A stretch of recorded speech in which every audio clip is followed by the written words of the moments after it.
السلام علیکم دوستو۔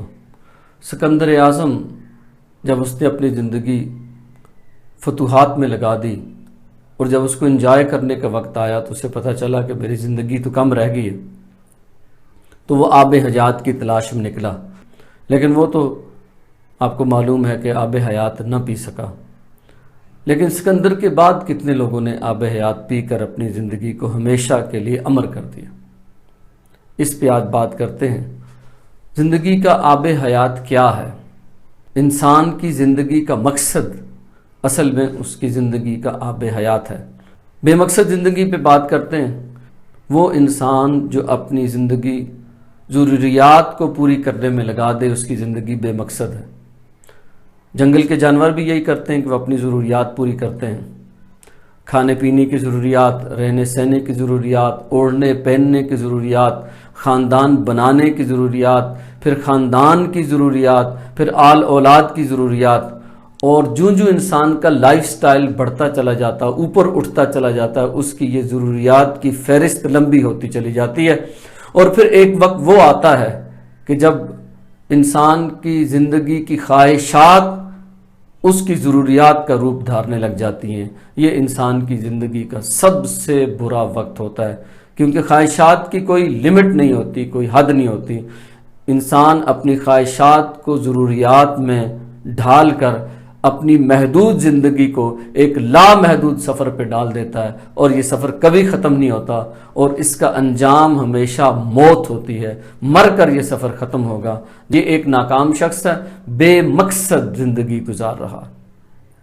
اس کے مقابلے میں با مقصد زندگی کیا ہے؟ زندگی کا مقصد ایک ہی ہے۔ سب سے پہلی بات تو یہ ہے کہ انسان اپنے ارد گرد ہونے والے ظلم کو دیکھے اور ظالم کا علم حاصل کرے۔ ظلم کیا ہو رہا ہے اس کے ارد گرد، اور ظالم کون کون ہے، ظالم کس طرح مظلوموں پر ظلم کر رہے ہیں، اور مظلوم کس طرح ظلم کی چکی میں پس رہے ہیں، اس کا علم حاصل کرنا زندگی میں بہت ضروری ہے۔ اور دوسرے یہ کہ جب اسے ظالم اور ظلم کا معلوم ہو جائے، ان کے خلاف اپنی زبان کھولنا، زبان سے احتجاج کرنا، اور گونگے شیطان جیسی زندگی ترک کر دینا، بلکہ اپنی زبان کو ظلم کو روکنے کے لیے اور ظالم کا ہاتھ روکنے کے لیے استعمال کرنا، یہ اس مقصد کا دوسرا حصہ ہے۔ اور اس مقصد کا تیسرا حصہ یہ ہے کہ انسان پھر اپنا تن من دھن اس کے لیے لگا دے کہ حق کا غلبہ ہو جائے، حق کی طرفداری کرنے کے لیے، حق کو بالا تر رکھنے کے لیے انسان اپنا تن من دھن لگا دے، اور زندگی اس طور پہ گزارے، کہ زندگی کا کہتر اور کمتر اپنی ضروریات کو پوری کرنے کے لیے رکھے، اور زندگی کا بہتر اور بیشتر اپنے مقصد زندگی پہ لگا دے۔ اگر یہ ہے تو زندگی آب حیات پی لیا آپ نے، زندگی ہمیشہ کے لیے چلے گی۔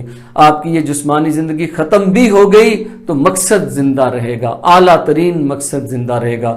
ظلم کے خلاف کھڑے ہونا، وقت کے ظلم کی پہچان کرنا، اس کو للکارنا، اور اس کے خلاف جد و جہد میں اپنا سب کچھ لگا دینا، اپنی زندگی کا بہتر اور بیشتر لگا دینا، یہ زندگی کا مقصد ہے۔ آج ہی اٹھیں اور بے مقصد زندگی کو چھوڑ کے با مقصد زندگی اختیار کریں، زندگی کا آب حیات پی لیں۔ جزاک اللہ۔